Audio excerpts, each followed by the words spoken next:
चाहे वो हाफिज़ कुरान की हो, चाहे वो आलिम दीन की हो, वो चाहे आलिम दीन की टीम क्यों ना हो, पता चला कि ये आलिम और हाफिज तुम्हारे पैदा होने से लेकर के मरने तक की जरूरत है, और सिर्फ मरने तक की ही नहीं बल्कि मरने के बाद तक की जरूरत है। तीजे की फातिहा में आलिम आता है, 10वें की फातिहा में आलिम आता है, 20वें की फातिहा में आलिम आता है, 40वां बरसी की फातिहा में भी आलिम आता है। तो इन आलिमों के करीब हो जाओ।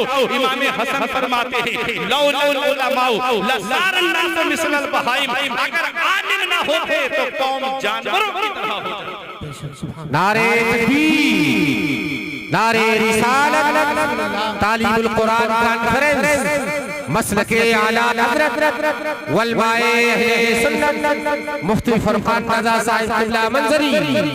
नारे तकबीर, नारे रिसालत, सुभान अल्लाह। अगर मदरसे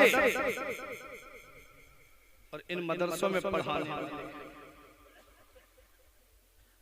मेरे अजीजों अगर ये ना हो तो हम जिंदगी शरीयत के मुताबिक नहीं गुजार पाएंगे, क्योंकि नमाज में कितने फर्ज हैं ये आलिम ही तो बताएगा, वुजू कैसे किया जाता है ये आलिम ही तो बताएगा, वुजू किस चीज से टूटता है ये आलिम ही तो बताएगा, ज़कात किस पर फर्ज है किस पर फर्ज नहीं है ये कौन बताएगा, ये आलिम ही तो बताएगा, किसको देना है इसका मसरफ क्या है ये आलिम ही तो बताएगा, हज को कैसे अदा किया जाएगा, हज के कितने अय्याम हैं ये कौन बताएगा, ये आलिम ही तो बताएगा। और आज हम आलिमों से दूर होते जा रहे हैं। जिन मसाइल को समझने के लिए उलमाए किराम को 10-15 साल मदरसे में लग जाते हैं, वो मसला 5 मिनट की क्लिप को सुन के मेरा भाई इंटरनेट से सुन करके, यूट्यूब से सुन करके खुद मुफ्ती बनने की कोशिश करता है। ये हाल है आज हमारी कौम का। याद रखना, न संभलोगे तो मिट जाओगे हिंदी मुसलमानों, तुम्हारी दास्तां कभी न होगी दास्तानों में। मेरे अजीजों, ये मदरसे हमारी जरूरतों का नाम है, ये मदरसे हमारी जरूरतों का नाम है।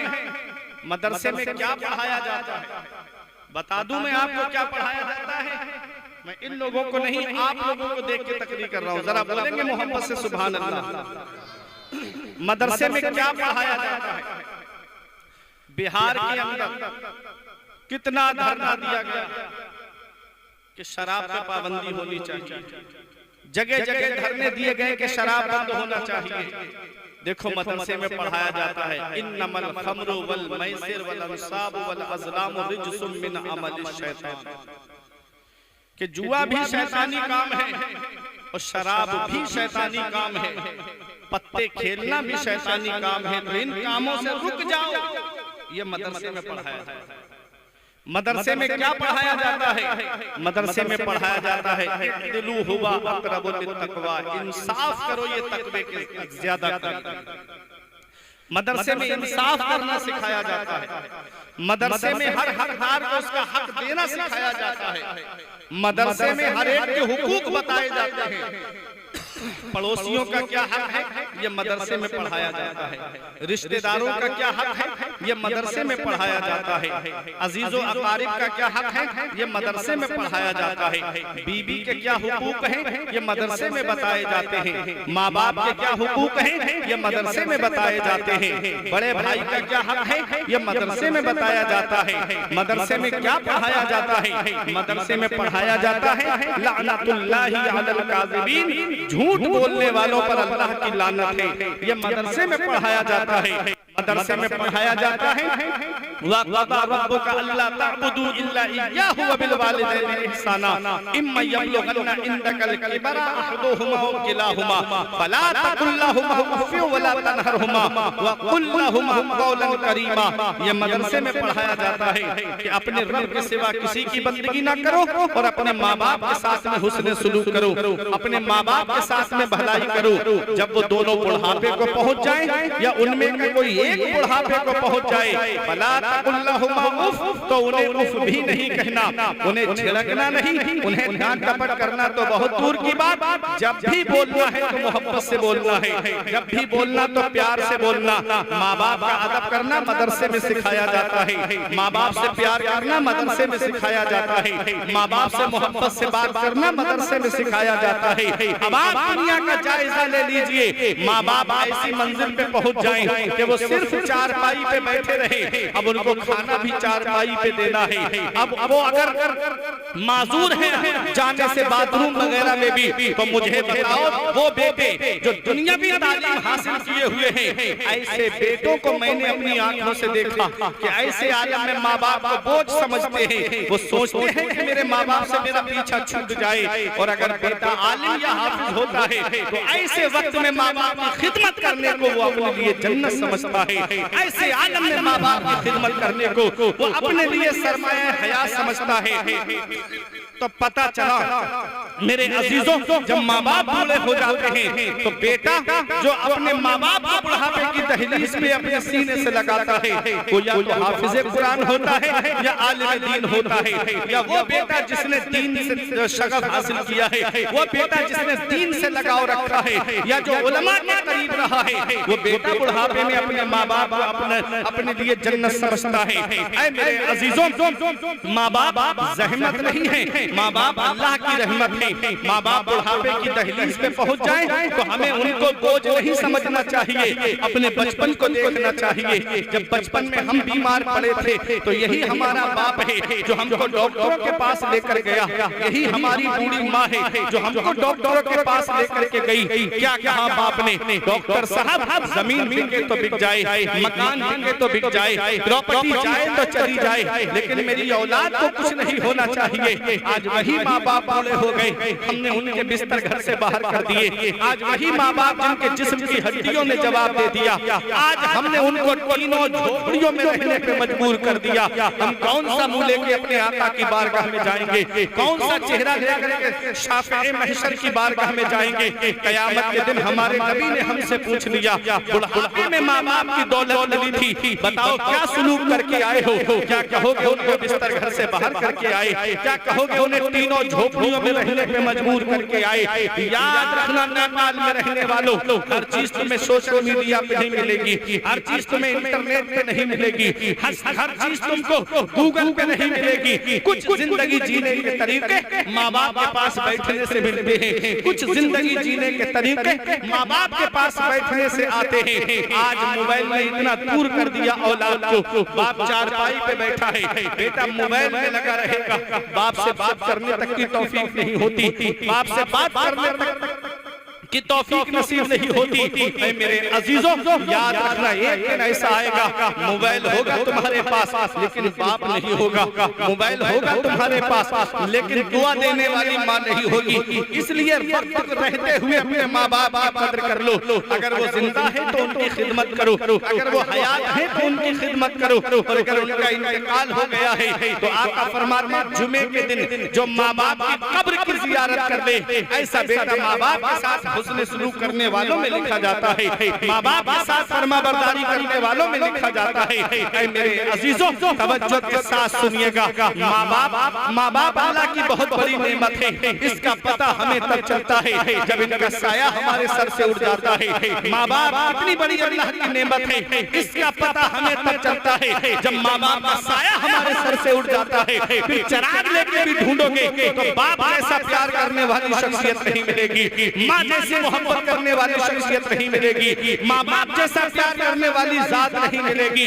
आज का नौजवान कहता है मेरे बाप ने मेरे लिए क्या किया है, यह मकान मैंने अपनी मेहनत से बनाया, यह कारोबार मैंने अपने मेहनत से खड़ा किया, यह प्रॉपर्टी मैंने अपनी मेहनत से बनाई है, मेरे बाप ने मेरे लिए क्या किया। तो उससे कहो जब तुझे चलना नहीं आता था तो बाप ने उंगली पकड़ के तुझको चलना सिखाया, जब तुझे खाना नहीं आता था तब माँ ने तेरी छोटे छोटे लुक़मे रख के तेरे मुंह में तुझको खाना सिखाया, आज वही माँ बाप बूढ़े हो गए, हम उनको बोझ समझने लगे। याद रखना, इस वक्त के बारे में तो सोचा भी न था। बेटे से बुढ़ापे में हुई खत्म रसाई, घर बार तो बांट लिए शौक से फुरकान, हिस्से में किसी के मगर मां नहीं आई। वक्त ठुकरा देगा एक दिन मेरी सारी ये कुर्बानियां, दामने उम्मीद में फकत नाकामियां रह जाएंगी। शादियों के बाद तो बेटे अलग हो जाएंगे, हाथों में बाप के हाथों में फकत बैसाखियां रह जाएंगी। बुढ़ापा क्या जवानी क्या, ये बचपन बांट लेते हैं, न हो दिल में गुंजाइश तो आंगन बांट लेते हैं। नहीं मंजूर हिस्से में किसी बेटे को अपनी माँ, मगर आपस में बूढ़ी माँ के कंगन बांट लेते हैं। सुभान अल्लाह, सुभान अल्लाह।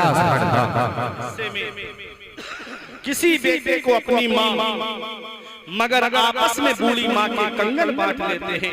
मेरे अजीजों, कभी तुम्हें ये लगे कि मेरे बाप ने मेरे लिए क्या किया है, तो चले जाया करो नेपाल बॉर्डर की तरफ, चले जाया करो रुपैडिया की तरफ, और वहां देखो कुछ लोग तुम्हें ऐसे मिलेंगे, कोई ऑटो रिक्शा चला रहा है, कोई 4 व्हीलर लेके खड़ा है, कोई बस लेके खड़ा है, कोई ट्रक लेके खड़ा है। ये एक बाप ही तो है जो सोचता है 4 पैसे जमा हो जाएंगे, मेरी औलाद के खर्चे में काम आएंगे, मेरी औलाद की पढ़ाई में काम आएंगे, मेरी औलाद की तालीम में काम आएंगे। मेरे अजीजों, बाप अल्लाह की बहुत बड़ी नेमत। पता तब चलता है जब बाप की चारपाई घर से उठ जाती है। ये दिल्ली कमाने जाने वाला बाप ही तो है, ये बेंगलोर कमाने जाने वाला बाप ही तो है, ये सऊदी 3-3 साल के लिए कमाने जाने वाला बाप ही तो है। बाप क्या नहीं करता अपनी औलाद के लिए, बाप कौन सी कुर्बानी नहीं देता अपनी औलाद के लिए। दिया था अब्बा ने जो एक झूमर बेच डाला था, खुशी से अपने अरमानों का दफ्तर बेच डाला था। बुलंदी मिल गई तो भूल बैठे हैं वही बेटे, कभी जिनके लिए अम्मी ने जेवर बेच डाला था। बुलंदी मिल गई तो भूल बैठे हैं वही बेटे, कभी जिनके लिए अम्मी ने जेवर बेच डाला था। आंखें खराब हो गई औलाद पालकर, औलाद बात करती है आंखें निकाल कर। जीते जी माँ बाप, जीते जी औलाद को देखने को वो तरस गए, मरने के बाद आते हैं बेटे जहाज से। ये हाल है आज की औलाद का। मेरे अजीजों, अगर माँ बाप जिंदा हैं तो उनकी कद्र करो, माँ बाप हयात हैं तो उनकी खिदमत करो। ये वो नेमत है कि जिस दिन ये नेमत घर से चली गई, उस दिन चिराग लेके भी ढूंढोगे तो माँ बाप जैसा प्यार करने वाली शख्सियत नहीं मिलेगी, माँ बाप जैसी मोहब्बत करने वाली शख्सियत नहीं मिलेगी।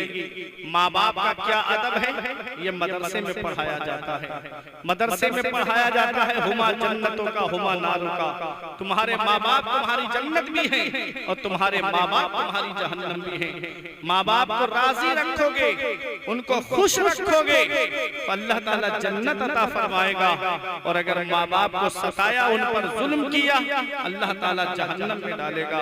मेरे अजीजों, ये मदरसे में पढ़ाया जाता है, मदरसे में पढ़ाया जाता है। इन्नल मुबज़्ज़िरीना कानू इख़वान शयातीन, फुजूल खर्च करने वाले शैतान के भाई हैं। अब वो फुजूल खर्ची चाहे ब्याह शादी के मौके पे करो, चाहे दिखावे के लिए करो। ऐ मेरे अजीजों, कुरान कह रहा है इन्नल मुबज़्ज़िरीना कानू इख़वान शयातीन, फुजूल खर्च करने वाले शैतान के भाई हैं। आज आदमी दिखावे के चक्कर में कितने पैसे फुजूल खर्ची में लुटा दे रहा है। गरीब बेटियां घरों में शादी के लिए बैठी हैं, उनकी शादी का नंबर तक नहीं आ रहा है। अल्लाह अकबर, एक बेटी की शादी में इतना कर्जा हो जा रहा है कि और बेटियों के बालों में चांदी उतर आ रही है, उनकी शादी का नंबर तक नहीं आ पा रहा है। अल्लाह अकबर। ऐ मेरे अजीजों, मैं आज एक पैगाम आपको इस जलसे से देके जा रहा हूँ। ये तालीमुल कुरान कॉन्फ्रेंस है, कुरान की तालीम क्या है और तालीम कहाँ से मिलती है, बस यही चीज बता के मैं अपनी जगह बैठने जा रहा हूँ। मदरसों में फुजूल खर्ची से रोका जा रहा है कि फुजूल खर्ची करने वाले शैतान के भाई हैं। आज शादियों में दिखावे के चक्कर में, अमीर लोगों की शरीकत करने के चक्कर में, अमीर लोगों को दिखाने के चक्कर में गरीब लोग कर्ज लेकर के बड़ी बड़ी शादियां करने की कोशिश करते हैं। आज आज शादियों में स्टैंडिंग खाने चल रहे हैं, पहले जानवर खड़े होकर के खाते थे। आप जाएंगे जहाँ पर भैंसे वगैरह पाली जाती हैं या जहाँ गाय वगैरह पाली जाती हैं, आप उसमें घुसेंगे तो आप देखिएगा जाकर के सारे जानवर आपको खड़े खड़े खाते हुए मिलेंगे, एक दूसरे का मुंह देखते हुए मिलेंगे। आज इंसान भी वही तरीका अपना रहा है। अल्लाह ने इसे अशरफुल मखलूकात बनाया, अल्लाह ने इसको इंसान बनाया। ऐ मेरे अजीजों, और ये भी शादियों में जाकर के खड़े होकर के खा करके जानवरों वाले तरीके को जिंदा कर रहा है। अल्लाह अकबर, ये हाल है आज इंसान का। खाना तो बैठ के खाना चाहिए था, दस्तरखान बिछा के खाना चाहिए था, और तरीका कौन सा अपनाया? खड़े होकर के जो जानवरों का तरीका है उस तरीके को अपनाया आज के मुसलमान ने। अल्लाह अकबर, क्या जवाब दोगे पैगंबर इस्लाम को? क्या जवाब दोगे मदीने वाले मुस्तफा को? मेरे आका के एक सहाबी एक मजलिस में पहुंचे तो आपके हाथ से एक लुकमा गिर गया। उस वक्त के वो हाकिम थे। जब लुकमा गिर गया तो आपने लुकमा उठाया और उसे साफ किया और साफ करके खा लिया। किसी ने बगल में बैठे हुए कहा, हजरत ये काम क्या कर रहे हो? इतने बड़े बड़े फला फला इलाके के, फला फला शहर के, फला फला मुल्क के अमीर यहाँ पर बैठे हैं इस मजलिस में, और आप उनके सामने जमीन से रोटी का लुकमा उठा करके खा रहे हो। तो एक जवाब दिया था, इन गवारों के चक्कर में मैं अपने नबी की सुन्नत तो नहीं छोड़ सकता, इनके चक्कर में मैं मदीने वाले मुस्तफा की सुन्नत को नहीं छोड़ सकता। ऐ मेरे अजीजों, क्या पता चला? आज हमने नबी की सुन्नतों को छोड़ दिया, आज हमने नबी के फरमान पर अमल करना छोड़ दिया। आज हम लोगों को दिखाने के चक्कर में पड़ गए, फलां ने शादी की है और इतना पैसा खर्च किया है, मैं उससे ज्यादा पैसा खर्च करूंगा। आज कितनी मुस्लिम बेटियां इब्तिदात की तरफ चली गई, आज कितनी मुस्लिम बेटियां मुर्तद्दा हो गई। एक आंसू हमारी आंख से नहीं निकलता। हम तो अपने घर में बैठे हैं, हम सोचते हैं ये मामला तो हिंदुस्तान का है, मेरे नेपाल का थोड़ी है। हम सोचते हैं मामला नेपाल का है, मेरे हिंदुस्तान का थोड़ी है। कोई सोचता है कि मामला कश्मीर का है, मेरे हिंदुस्तान का थोड़ी है। कहीं ऐसा ना हो मुसलमानों, ये आग लगते लगते तुम्हारे मकान तक पहुंच जाए, फिर इसको बुझाना बहुत मुश्किल हो जाए। मेरे आका फरमाते हैं, कुल्लुकुम राइन व कुल्लुकुम मसऊलुन अन रइयतिही। तुमने का हर शख्स जिम्मेदार है और अल्लाह क़यामत के दिन हर शख्स से उसकी जिम्मेदारी के बारे में पूछेगा। बाप औलाद का जिम्मेदार है, बड़ा भाई छोटे भाई बहनों का जिम्मेदार है, शौहर बीवी का जिम्मेदार है, मस्जिद का इमाम, बस्ती का आलिम, शरीयत के अहकाम पहुंचाने के एतबार से अपनी बस्ती का जिम्मेदार है। आज हम कितना नबी की शरीयत पे अमल कर रहे हैं, कितना नबी के बताए तरीके पे चल रहे हैं। आज हमारे घरों का माहौल इस्लामी माहौल नहीं रहा। आज हमारे घरों से नबी की शरीयत उठती जा रही है। वो कुरान जिसकी याद तिलावत की आवाज कभी हमारे घरों से आती थी, आज हमारे घरों से गानों की आवाजें आ रही हैं। आज हमारे घरों से फिल्मी डायलॉग की आवाजें आ रही हैं। आज हमारे घरों से झूठी खबरों की आवाजें आ रही हैं। आज हमारे घरों से नेताओं की आवाजें आ रही हैं। मेरे अजीजों, ये दुनिया चंद दिन की है, हमेशा रहने हम इस दुनिया में नहीं आए हैं, चंद दिन के लिए हम इस दुनिया में आए हैं। तो क्यों ना अल्लाह को राजी कर लो, उसके रसूल को राजी कर लो। अभी चंद सालों पहले कोरोना काल में तुमने नहीं देखा, बड़े बड़े दौलत वाले पैसे वाले गंगा नदी के किनारे पे गोरो गोरबन पड़े हुए थे, घर वाले लेने तक नहीं गए, परिजन उठाने तक नहीं गए, औलाद देखने तक नहीं गई। नेपाल में रहने वालों, किस्मत वाला है वो बाप जो औलाद के कांधे पे कब्रिस्तान चला जाए, नसीब वाली है वो औलाद जो बाप के कांधे पे कब्रिस्तान चली जाए, किस्मत वाला है वो रिश्तेदार जो रिश्तेदार के कांधे पे कब्रिस्तान चला जाए। जाना सभी को है, इस हाल में दुनिया से मत जाना। इधर जनाजा उठे, उधर मोहल्ले के लोग कहे एक जुआरी का जनाजा जा रहा है, एक शराबी का जनाजा जा रहा है, एक इक्याश का जनाजा जा रहा है। इस हाल में मत जाना, बल्कि इस हाल में जाना कि हर जनाजा उठे, उधर इमाम साहब कहते गद्दार मुस्तफा का नहीं, वफादार मुस्तफा का जनाजा जा रहा है, रसूल का जनाजा जा रहा है, आशिक रसूल का जनाजा जा रहा है। जब इस हाल में दुनिया से जाओगे तो यही कहोगे ये नाज, ये अंदाज हमारे नहीं होते, दामन में अगर टुकड़े तुम्हारे नहीं होते, बेदाम ही बिक जाएंगे बाजारे नबी में। इस शान के सौदे में खसारे नहीं होते, मिलती ना अगर भी हुजूर आपके दर से इस स्थान से मनकों के गुजारे। नारे तकबीर, नारे रिसालत, तालीमुल कुरान कॉन्फ्रेंस मसलके आला हजरत वलमाए अहले सुन्नत जश्रे दस्तारबंदी मुफ्ती फरखान रज़ा साहिब क़िबला मंजरी नारे तकबीर नारे रिसालत सुभान अल्लाह। अच्छे काम मुत्तकी बन के दुनिया से जाओ, परहेजगार बन के दुनिया से जाओ। मेरी बात समझ में आ रही है? जरा मोहब्बत से बोलेंगे सुभान अल्लाह। परहेजगार बन के दुनिया से जाओ। ये दुनिया चंद दिन की है, हमेशा रहने हम इस दुनिया में नहीं आए। कभी दौलत पे घमंड आने लगे, कभी पैसों पे नाज होने लगे, कभी सेहत पे तकब्बुर आने लगे, कभी बच्चों की नौकरी पे घमंड आने लगे, तो एक चक्कर कब्रिस्तान का लगा लिया करो। वहां तुमसे ज्यादा दौलत वाले देते हैं, वहां तुमसे ज्यादा पैसे वाले देते हैं, वहां तुमसे ज्यादा सरमाए वाले देते हैं। वो जिनकी नाक पे कभी मक्खी नहीं बैठती थी, आज उनके जिस्म को मिट्टी ने गला सड़ा के एक तरफ कर दिया। घमंड किस बात पे, तकब्बुर किस बात पे? मरने के बाद कब्र के अंदर जाना है। इमाम गजाली फरमाते हैं इंसान मरने के बाद कब्र में चला जाता है और अच्छा इंसान लोगों के दिलों में चला जाता है। फिर लोग उसे याद रखते हैं, अपनी गुफ्तगू में याद रखते हैं, अपनी मजलिसों में याद रखते हैं, अपनी महफिलों में याद रखते हैं। अच्छे काम करोगे लोग तुम्हें याद करेंगे। मेरे अजीजों, अच्छे काम करके दुनिया से जाओ, फितना फैला के दुनिया से मत जाना, खुराफात फैला के दुनिया से मत जाना। अल्लाह को राजी करके जाओ, उसके रसूल को राजी करके जाओ। जब इस हाल में जाओगे तो यही कहा जाएगा, लहद में इश्क रुखे शह का दाग लेके चले, अंधेरी रात सुनी थी चराग लेके चले। आज हमारे दिल से मरने का खौफ निकल गया, आज हमारे दिल से कब्र की तारीकी का खौफ निकल गया, आज हमारे दिल से उस कब्र के कीड़े मकोड़ों का खौफ निकल गया। वो कब्र जो तन्हाई का घर है, वो कब्र जो कीड़े मकोड़ों का घर है, वो कब्र जो वहशत का घर है, वो कब्र जो अंधेरी कोठरी है। मेरे अजीजों, वो कब्र जो कीड़े मकोड़ों का घर है, उस कब्र की तारीकी का डर हमारे दिल से निकल गया। आज हमारे पास कोई ऐसी नेकी नजर नहीं आती जिस पे सीना तान के कहे ये नेकी हमको जन्नत में लेके जाएगी। तुम क्या समझते हो? एक बार जलसे में आके हाथ उठा के नारा लगा दिया तो जन्नत मिल जाएगी। जन्नत मिलना इतना आसान नहीं है जितना आज हमने सोच रखा है।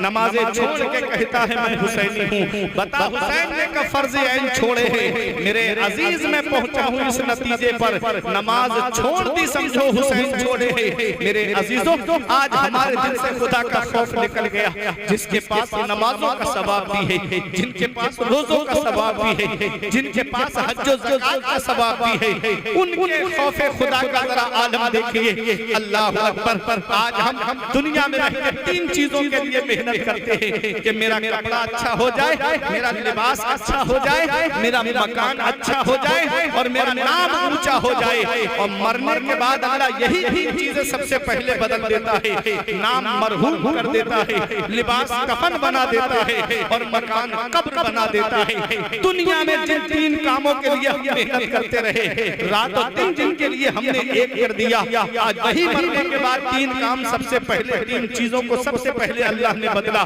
नाम मरहूम बना दिया, लिबास कफन बना दिया और मकान कब्र बना दी। तो मेरे अजीजों, अच्छे काम करके जाओ दुनिया से, मुत्तकी बन के जाओ दुनिया से, परहेजगार बन के जाओ दुनिया से। आज खौफ खुदा हमारे दिल से निकल गया। जिस इमाम आजम अबू हनीफा के हम मुक़ल्लिद हैं, मसाइल शरइया में हम जिस इमाम की पैरवी करते हैं, तुमने सुना है वो इमाम कौन है?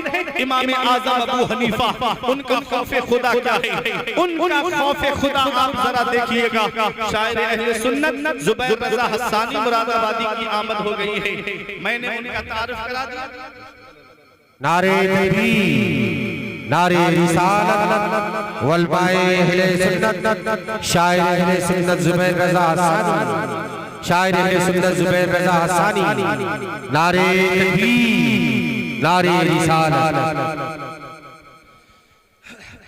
जिस इमाम के हम मुक़ल्लिद हैं, इमाम आज़म अबू हनीफा, उनका खौफ खुदा देखिए आप, उनकी परहेजगारी देखिए आप, उनका तक़वा देखिए आप। वो इमाम आज़म अबू हनीफा इमाम आजम अबू हनीफा रमजान शरीफ के महीने में 62 मरतबा कुरान पाक का खत्म शरीफ फरमाते थे। वो इमाम आजम अबू हनीफा जिन्होंने 30 साल लगातार रोजे रखे, वो इमाम आजम अबू हनीफा जिन्होंने 40 साल इस हाल में गुजारे कि ईशा के वुजू से फजर की नमाज पढ़ी, पूरी रात अल्लाह की इबादत।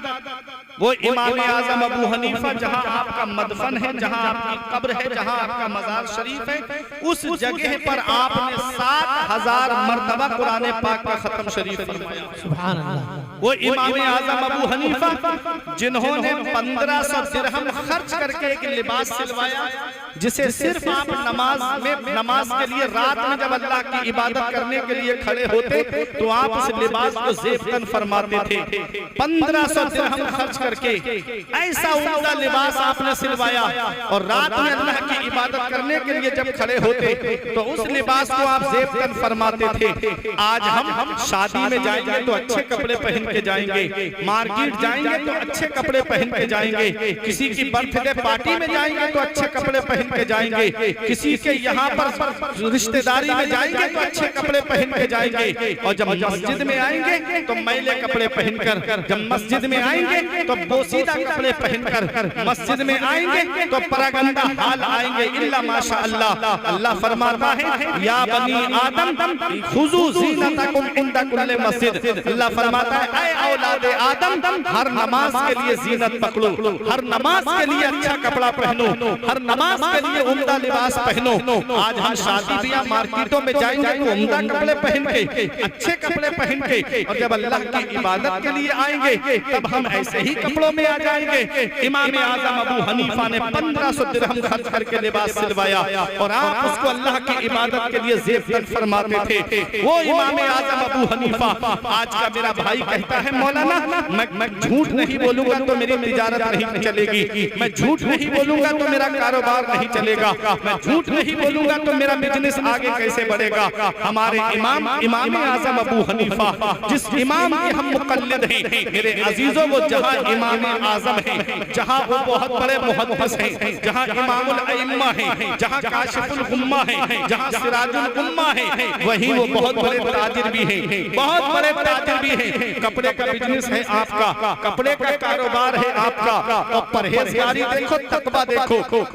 आप हर नमाज मस्जिद में जाकर के जमात के साथ में अदा फरमाते थे। ये इमाम आजम अबू हनीफा हैं। हर नमाज मस्जिद में जाकर के जमात के साथ में अदा फरमाते थे। इमाम आजम अबू हनीफा अपने नौकर से कह के गए, अपने गुलाम से कह के गए, अपने खादिम से कह के गए, देखिए जो एक कपड़ा देख रहा है, ये कपड़ा फटा हुआ है, इसके अंदर ऐब है, इसे उस कीमत में मत बेचना जो कीमत सही कपड़ों की है। जो और कपड़े हैं जिनमें कोई ऐब नहीं है, उस कीमत के साथ में इस ऐब वाले कपड़े को मत बेचना। ये कह के आप नमाज पढ़ने चले गए, और जब नमाज पढ़ के वापस आए, उस नौकर से पूछा वो कपड़ा बिक गया? उसने कहा हजरत वो कपड़ा तो बिक गया। फरमाया क्या ऐब बता के बेचा था? क्या वो ऐब बताया था? कहा हजरत मैं भूल गया, मैं कपड़े का ऐब नहीं बता पाया, इसलिए मैंने सही कीमत में उस लिबास को बेच दिया। अल्लाह अकबर। तकवा देखो इमाम आजम का, परहेजगारी देखो इमाम आजम की। इमाम आजम अबू हनीफा फरमाते हैं जा पहले उसे तलाश करके ला, और उसके पैसे वापस कर। नौकर गया लेकिन उसे नहीं ढूंढ पाया, वो नहीं मिला, वो चला गया लिबास ले जाने वाला। अल्लाह अकबर। तालीमुल कुरान कॉन्फ्रेंस में आने वालों, इमाम आजम अबू हनीफा का तकवा देखो। फरमाया दोनों पैसे दिखा कहाँ हैं? उसने वो पैसे दिखाए, जो सही कपड़ा बेचा उसको भी दिखाया, और जिस कपड़े में ऐब था उस कीमत को भी दिखाया। फरमाया ये दोनों पैसे लेके चला जा, और इन पैसों को ले जाकर के सदका कर दे, मैं ये कपड़े अपने ये पैसे अपने पास नहीं रखूंगा। अल्लाह अकबर। सुबह से भी बचते थे इमाम आजम अबू हनीफा। नौकर ने बेचा था कपड़ा, खादिम ने बेच दिया था कपड़ा, इमाम आजम अबू हनीफा का इसमें कोई मामला नहीं। आपने तो समझाया था कि बता करके बेचना। आज हम क्या करते हैं? आज हम कोई खराब चीज अगर किसी को बेच देते हैं तो कोई कहता है मैंने फला को टोपी पहना दी। कोई कहता है मैंने फला को चूना लगा दिया, अल्लाह अकबर, मैंने ये सामान बेच दिया, धोखा कर करके बहुत खुश होता है, धोखा कर करके मुसलमान के साथ में खुश होता है। सुनो पैगंबर इस्लाम की हदीस क्या हमें पैगाम देती है। हदीस का मफहूम सुनने से पहले सुनो, हजरत उमर फारूक आजम जब मुजाहिदीन जंग के लिए तशरीफ ले जाते, तब उमर फारूक आजम मार्केट से जाकर के मुजाहिदीन के घरों के लिए खाने पीने का सामान लेकर आते और उन्हें उनके घरों पे पहुंचाया करते थे। एक दिन उमर फारूक आजम मार्केट गए तो आपने गेहूं का ढेर लगा हुआ देखा, उसमें हाथ लगा के देखा तो गेहूं अंदर से भीगे हुए थे और ऊपर से सूखे हुए थे। उमर फारूक आजम ने फरमाया ये गेहूं अंदर से भीगे हुए क्यों हैं? उसने कहा हजरत बारिश हो गई थी इसलिए गेहूं भीग गए। उमर फारूक आजम को जलाल आ गया, इरशाद फरमाया कैसी बारिश हुई थी कि ऊपर के गेहूं सूखे रहे, नीचे के गेहूं भीग गए। उसके बाद फरमाते हैं खबरदार खबरदार, पैगंबर इस्लाम ने इरशाद फरमाया है ग्राहक को धोखा ना दो, ग्राहक को धोखा ना दो, उसको ऐब बता करके सामान का बेचो। अल्लाह अकबर, मैंने मफहूम बताया है इसका। अब आइए तवज्जो के साथ सुनिएगा। जो ताजिर ईमानदारी से तिजारत करता है, जो बिजनेसमैन सच्चाई के साथ में बिजनेस करता है, जो मार्केटिंग करने वाला सच्चाई के साथ में मार्केटिंग करता है, देखो उसको क्या इनाम मिलता है। आका फरमाते हैं अत्ताजिरु सदूकु मअन नबिय्यीना वस्सिद्दीकीना वस्सालिहीन, जो ताजिर ईमानदारी से सच्चाई से तिजारत करता है वो क़यामत के दिन नबियों के साथ होगा, सिद्दीकीन के साथ होगा, सालिहीन के साथ। नारे तकबीर, नारे रिसालत, नारे रिसालत, तालीमुल कुरान कॉन्फ्रेंस, मसलके आला हजरत वलबाए अहले सुन्नत मुफ्ती फरकान रज़ा साहिब क़िबला मंज़री। नारे तकबीर, नारे रिसालत। सच्चाई के साथ, सच्चाई के साथ में तिजारत करो, झूठ बोल के तिजारत करोगे अल्लाह बरकत अता नहीं फरमाएगा। किसी को धोखा दोगे बिजनेस में, पैसा कमा लोगे लेकिन उस पैसे में बरकत नहीं। अल्लाह बरकत देने वाला है, वो राज़िक है, ग़िज़ा कीड़ों को देता है, वो पत्थर में भटकता फिरता है इंसान को रोजी के चक्कर में, उड़ाने भर हवाओं में या लगा गोते समंदर में, मिलेगा बस वही जितना के लिखा है मुक़द्दर। जितना अल्लाह ने तकदीर में लिखा है उतना ही मिलेगा, चाहे हराम तरीके से ले लो चाहे हलाल तरीके से। अल्लाह रब्बुल इज्जत ने तुमको अक़ल सलीम अता फरमाई, तो हमको वो रास्ता चुनना है जो हलाल है, हमें वो रास्ता चुनना है जो जायज है। इमाम आज़म अबू हनीफा है। मेरे अजीजों, खौफ खुदा देखिए इमाम आज़म अबू हनीफा का। आप मस्जिद में आए और लोगों के सामने इतना रोए कि दाढ़ी भीग गई। उसके बाद कहते हैं तमाम नमाजियों की तरफ मुंह करके, ऐ लोगों, क़यामत के दिन अगर अल्लाह मुझसे पूछे कि नोमान बिन साबित तेरे नौकर ने वो ऐब वाला कपड़ा सही कीमत में बेच दिया था, तो तुम मेरी तरफ से गवाही दे देना कि इसमें नोमान की कोई गलती नहीं है, नौकर ने वो बेच दिया था, तुम मेरी सिफारिश कर देना। अल्लाह अकबर, ये वही इमाम आज़म अबू हनीफा जिनका तकवा लाजवाब, जिनका फतवा लाजवाब, जिनका इल्मे हदीस बयान करना लाजवाब, जिनका इल्मे तफसीर बयान करना लाजवाब, वो इमाम आज़म अबू हनीफा जो इमामों के इमाम हैं। इमाम शाफ़िई फरमाते हैं इमाम आज़म अबू हनीफा फ़क़ीहों के भी बाप हैं, और इमाम आज़म अबू हनीफा के बाद क़यामत तक जितने फ़क़ीह आएंगे वो सब इमाम आज़म अबू हनीफा की औलाद हैं। अल्लाह अकबर, जरा देखिए इल्मे फ़िक़ह में वो इमाम आज़म अबू हनीफा की औलाद हैं, कितना बड़ा इमाम है इमाम आज़म अबू हनीफा। फिर भी खौफ का आलम देखिए, परहेज़गारी का आलम देखिए। कौन सी अदा मैं उनकी आपके सामने बयान करूं? हमें उनके तक़वे से नसीहत हासिल करनी चाहिए, हमें उनकी परहेज़गारी से नसीहत हासिल करना चाहिए कि हम जिस इमाम के मुक़ल्लिद हैं, हमारे उस इमाम की शान क्या है, हमारे उस इमाम का मकाम क्या है। हमारे इमाम आज़म अबू हनीफा मस्जिद के अंदर बैठे हुए हैं। एक शख्स वुज़ू करने के लिए आया और वुज़ू के कतरे गिर रहे थे, पानी टपक रहा था। आपको अल्लाह ने वो सलाहियत अता फरमाई कि पानी के कतरों में आप देख लिया करते थे कि ये क्या गुनाह करके आया है। एक शख्स के करीब आके फरमाया, ऐ शख्स अपने माँ बाप को सताने से तौबा कर ले। उसने सच्ची तौबा की। एक और शख्स वुजू करने आया, आपने उसके पानी के कतरात को गिरते हुए देखा।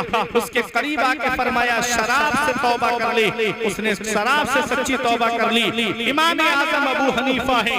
इमाम आजम अबू हनीफा रोने लगे, कहने लगे, मैं लोगों के ऐब देख रहा हूँ, जिन ऐबों पे अल्लाह ने पर्दा डाल दिया, मैं ऐबों को देख रहा हूँ। अल्लाह अकबर। फिर कहते हैं, मौला मैं लोगों के ऐब ना देखूं, मुझे लोगों के ऐब नजर ना आए, मुझे लोगों की अच्छाइयां नजर आए। अल्लाह अकबर। और आज हमारा हाल क्या है? हमारा हाल ये है कि अगर किसी मुसलमान भाई के अंदर कोई ऐब है, हम उसे चौराहे पे बयान करते हैं, हम लोगों के सामने बयान करते हैं। पैगंबर इस्लाम फरमाते हैं, जो किसी मुसलमान के ऐबों को छुपाएगा, अल्लाह क़यामत के दिन उसके ऐबों को छुपाएगा।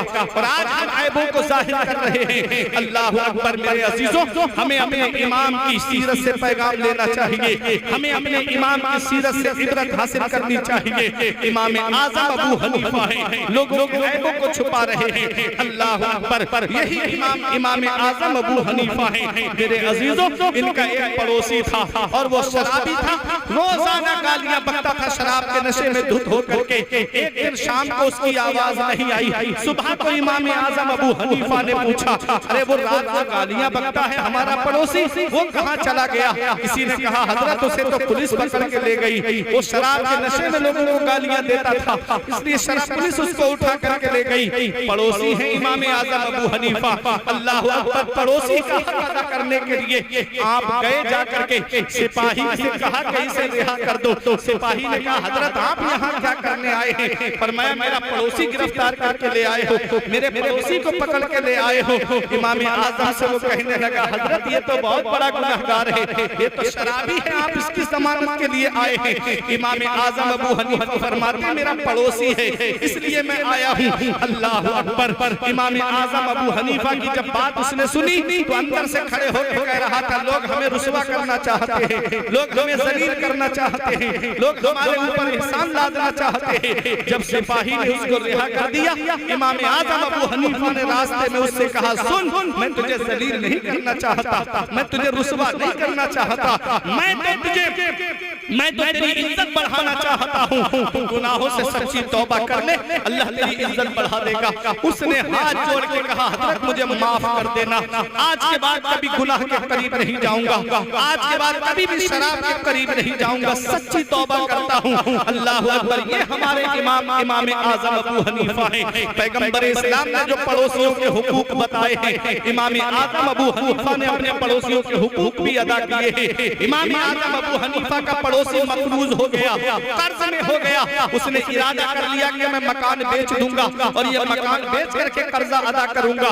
लेकिन फिर कहता है, जब मकान बेचूंगा तो 10,000 दिरहम में बेचूंगा। लोगों ने कहा, इतना महंगा तो मकान नहीं है जो 10,000 दिरहम में बेचेगा। उसने कहा, मकान तो 5,000 दिरहम में बेचूंगा, और 5,000 दिरहम इसलिए मैं ज्यादा ले रहा हूँ कि इमाम आजम अबू हनीफा का पड़ोस है, इसलिए उनके पड़ोसी होने की वजह से 5,000 दिरहम में ज्यादा लूंगा।